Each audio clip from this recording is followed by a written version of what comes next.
Müstəqil Azərbaycan dövlətinin idarə forması Xalq Cümhuriyyətidir. Azərbaycan Xalq Cümhuriyyəti bütün millətlərlə, xüsusi qonşu olduğu millətlər və dövlətlərlə mehriban münasibətlər yaratmaq, Azərbaycan Xalq Cümhuriyyəti milliyyətindən, məzhəbindən, sinifindən, silikindən və cinsindən asılı olmayaraq öz sözləri daxilində yaşayan bütün vətəndaşlarına siyasi hüquqlar və vətəndaşlıq hüququ təmin edir. Azərbaycan Xalq Cümhuriyyəti öz ərazisi daxilində yaşayan bütün millətlərin sərbəst inkişafı üçün geniş imkanlar yaradır. Müəssisələr Məclisi toplanıncaya qədər Azərbaycanın başçıda xalqın seçdiyi Milli Şura və Milli Şuranın qarşısında məsuliyyət daşıyan müvəqqəti hökumət durur.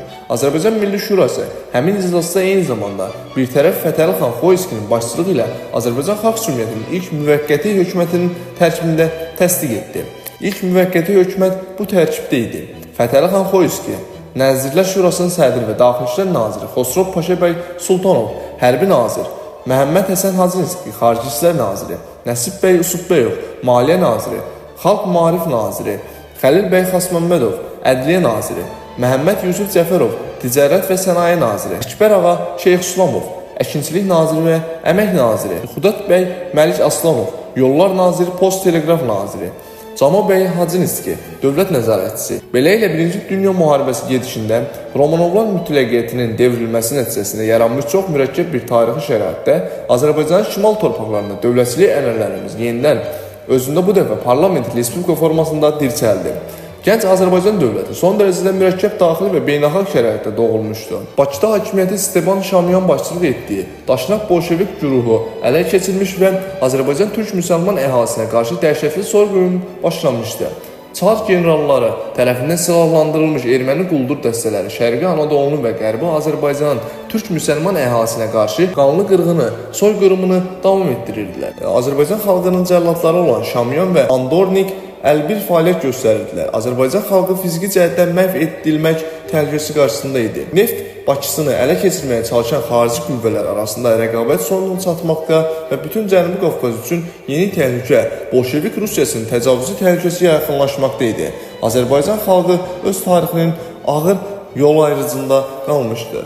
Ya milli qurtuluş, ya da ki, məhv edilərək Cənubi Qafqazın etnik siyasi xəritəsindən tamamilə silinib götürülmək Azərbaycan müstəqil dövlət elan edilmiş Cümhuriyyət xadimləri məhz belə bir tarixi şəraitdə çaşqın vəziyyətdə düşmüş və çıxış yolu tapa bilməyən xalqın önünə keçdi. 1918-ci il iyunun 16-sında Milli Şura və hökumət özünün fəaliyyət mərkəzini Gəncəyə köçürdü. Ölkədə yaranmış real vəziyyəti nəzərə alan Azərbaycan Milli Şurası iyunun 17-sində Gəncədə 2 mühüm qərar qəbul etdi. Öz fəaliyyətini müvəqqəti olaraq dayandırdı. Bütün hakimiyyəti həm qanunvericilik, həm də icra hakimiyyətini Müəssisələr Məclisi çağırılanadək Fətəli xan Xoyskinin sədrliyi ilə yaradılmış yeni ikinci müvəqqəti hökumətə həvalə etdi. Hökumətin tərkibi belə idi. Nazirlər Şurasının sədri Fətəli xan Xoyski, nazirlər Məhəmməd Həsən Hacınski, Nəsib bəy Usubbəyov, Əlimardan bəy Topçubaşov, Behbud ağa Cavanşir, Xəlil bəy Xasməmmədov, Xosrov Paşa bəy Sultanov, Xudadat bəy Rəfibəyov, Xudadat bəy Məlik Aslanov, ağa Aşurov, Əbdüləli bəy Əmircanov, Musa bəy Rəfiyev. Azərbaycan Milli Şurası çətinliklə əldə olunmuş istiqlaliyyətin itirilməsindən ehtiyat edərək o zaman həm də qərara alınmışdı ki, qısa müddət ərzində Müəssisələr Məclisi çağırılmalıdır və o vaxta qədər Fətəli xan Xoyski hökuməti hakimiyyəti öz əlində saxlamalı, heç kimə güzəştə getməməlidir. Azərbaycan Milli Şurası eyni zamanda Fətəli xan Xoyski hökumətinin hüquq və səlahiyyətlərində konkret şəkildə müəyyənləşdirilmişdir. Hökumət Azərbaycanın dövlət müstəqilliyini, mövcud siyasi azadlıqları ləğv edə bilməzdir və aqrar məsələ, həmçinin bunun kimi digər mühüm məsələlər barədə inqilabi qanunları dəyişdirmək hüququna malik deyildi. Qalan məsələlərdə isə hökumətə müstəqil hərəkət etmək səlahiyyəti verildi.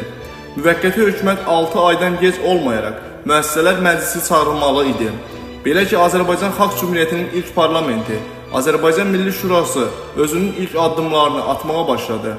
Azərbaycan Milli Şurasının 1918-ci il mayın 27-sində iyunun 17-sinədək davam edən və cəmi 20 gün sürən ilk fəaliyyəti dövründə cəmi 7 iclas keçirildi və bu iclasda başlıca olaraq 2 mühüm qərar qəbul. Birincisi, Azərbaycanın istiqlaliyyəti elan olundu və istiqlal bəyannaməsi qəbul edildi. İkincisi, Gəncədə Fətəli xan Xoyski başçı olmaqla ilk Azərbaycan hökuməti formalaşdırıldı və 1813-cü ildən sonra ilk dəfə olaraq Azərbaycanın müstəqil idarə olunmasına başlanıldı. Azərbaycanın bir hissəsində Şimali Azərbaycanda Respublika quruluşu yaradıldı. 1918-ci il iyunun 17-sində hakimiyyətə gələn Fətəli Xoyskinin başçılıq etdiyi Azərbaycan Xalq Cümhuriyyəti hökuməti çox ağır bir beynəlxalq və daxili şəraitdə faktiki olaraq soyqırımı, taleyi yaşayan Azərbaycan xalqını tarixinin ən ağır qanlı buruqlarından çıxarmaq məsuliyyətini öz üzərinə götürməli oldu. Təcili olaraq müstəqil Azərbaycanın dövlət quruculuğuna başlanıldı. Hökumət yaranmış vəziyyətdən çıxmaq üçün ilk gündən qəti tədbirləri ələ atdı. İyunun 19-da bütün Azərbaycan ərazisində hərbi vəziyyət elan olundu. İyunun 24-də qırmızı parça üzərində ağ aypara və ağ 8 güşəli ulduz təsvir olunan bayraq Azad Azərbaycan dövlət rəmzlərindən biri kimi qəbul olundu. İyunun 26-da Müsəlman Hərbi Korpusu ayrıca Azərbaycan Korpusuna çevrildi və həmin korpusun komandiri general rütbəsi verildi. Diviziya komandiri səlahiyyətinə malik olan Azərbaycan Korpusunun komandiri hökumətin xüsusi tapşırığını yerinə yetirməyə başlandı ki, bu da faktiki olaraq Azərbaycan Silahlı Qüvvələrinin yaradılmasını demək idi. İyunun 27-sində Azərbaycan Türk dili dövlət dili elan olundu. Dövlət quruculuğu daha da genişləndirildi. Türkiyədən dərsliklər gətirmək və müəllimlər dəvət etmək barədə qərar qəbul olundu. Məktəblər milliləşdirildi. Yeni müəllim kursları və məktəblər açıldı. Yerzavatopol və Karyagin tarixi adları bərpa olunaraq yenidən Gəncə və Cəbrayıl adlandırıldı. Milli orduya səfərbərlik keçirildi.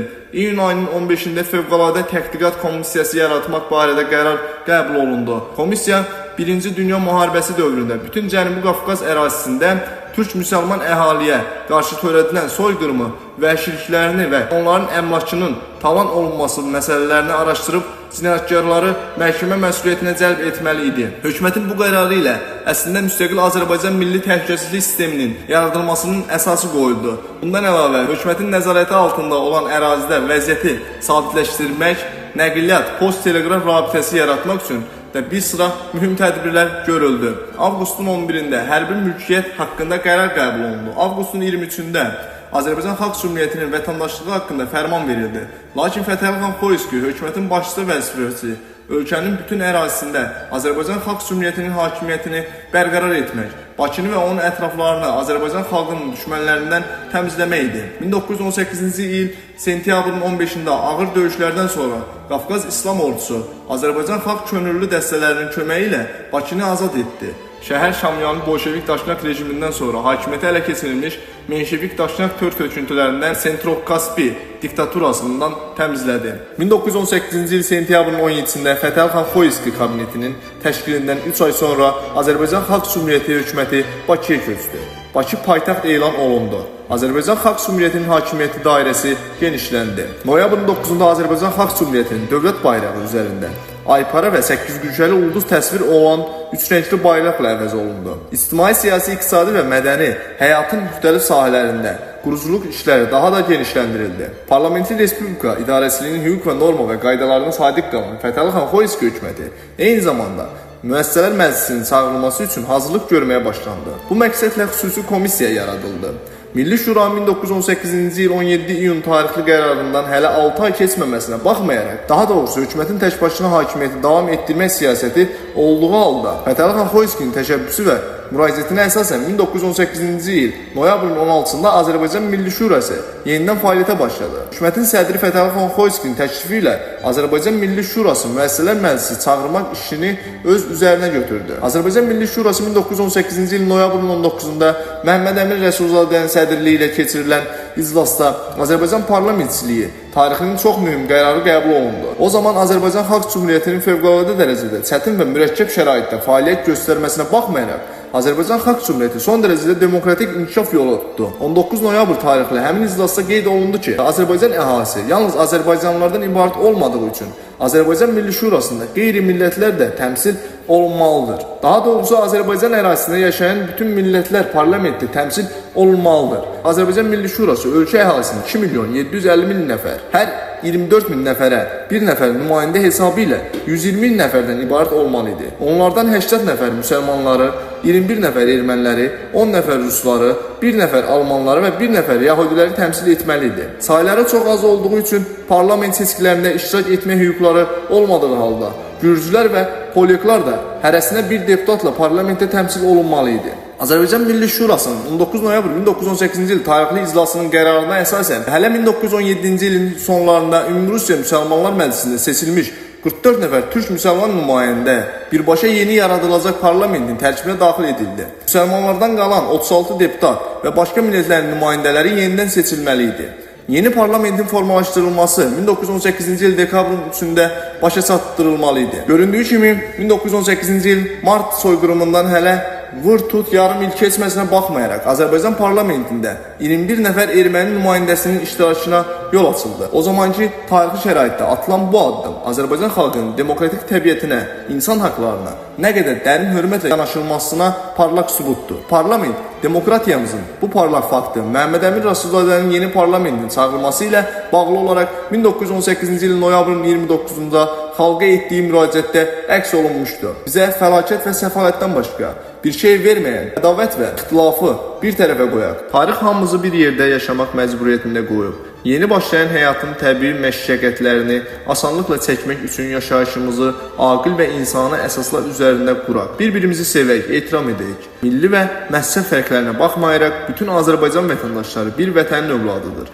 Ümumi vətəndə müştərək həyatlarını qurmaq və öz səadətlərinə birlikdə yetişmək üçün onlar bir-birlərinə əl uzatmalı və yardım etməlidir.